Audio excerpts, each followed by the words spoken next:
Boy never imagined that someone like him, who couldn't even defeat a rabbit back home, would end up terrifying his drill instructor after joining the military. It was all because of the overwhelming pressure Jack unconsciously radiated. A battle-hardened, one-armed mercenary wet himself in sheer terror. What kind of monster had taken the seat beside him? But Jack truly believed he was weak. After all, he had been the weakest in his village. He only arrived at the royal capital 2 days ago, and the journey took him a full 6 days. The receptionist which remarked that if he came by train, that would indeed be about right.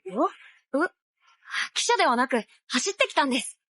ちょっと待った走って She teased. Are you even human? You call that weak? Jack replied, if it were my grandfather, he could have run here in 2 days. The witch then asked, wait, did you run into any magical creatures along the way? Jack said he was lucky, he didn't meet any monsters. He did come across some animals, though, giant insects and fire-breathing lizards. The witch exclaimed, those are dangerous monsters. But Jack insisted, real monsters are the ones who shout about taking over the world. The witch shouted back, that's a demon king. In her excitement, she spilled hot coffee on herself. Jack quickly took out a handkerchief and helped wipe her face. To her shock, her skin suddenly became as smooth as a baby's. All her wrinkles and freckles had vanished. Jack explained it was just a handy life hack. He had embroidered a rune character on the cloth, which made it remove even the toughest stains with ease. The witch was stunned. Runes were ancient, incredibly powerful spells. Mastering just one could destroy a nation. Learning a few more could end the world. And he was using them for laundry? The next day, while running an errand, Jack saw a girl cornered by a giant insect. He stepped in and crushed the grasshopper under his foot, then picked it up and tossed it aside. He remarked, even the city has a lot of bugs. Before comforting the girl, after all, girls often get scared of insects. Noticing some dirt on her clothes, he took out his handkerchief and wiped it away, then left without another word. That series of actions made Celine's heart race, but she was cursed. People called her the Belt Machine, a disgusting nickname. How could someone like her ever deserve a strong, kind man like him? Relatives had mocked her since childhood because of the belt wrapped around her head that wouldn't come off. Even a priest's blessing had failed to remove it. She thought the curse would last her whole life, but when she returned home, the belt suddenly fell off. Had it happened because Jack wiped her with that handkerchief? The next day finally came, the day to join the army. To serve the kingdom's needs, the drill instructor invited many notorious figures, like the infamous one-armed mercenary, who once beat up his employer, and was still a wanted man. He was here because the instructor promised to clear his record if he enlisted, but now, the mercenary was trembling in fear. Seated next to him was a true monster, outwardly ordinary, but radiating an invisible pressure, more intense than anyone he'd ever faced. Jack tried to start a conversation, admiring the mercenary's mechanical arm, but the mercenary instantly shifted into a fighting stance. Jack's aura was just too overwhelming. When Jack stood up, the mercenary thought he was about to die, but Jack just wanted to introduce himself. Just then, Celine rushed in and shoved the mercenary aside. She had already decided Jack was her destiny, and her attachment came off a little obsessive.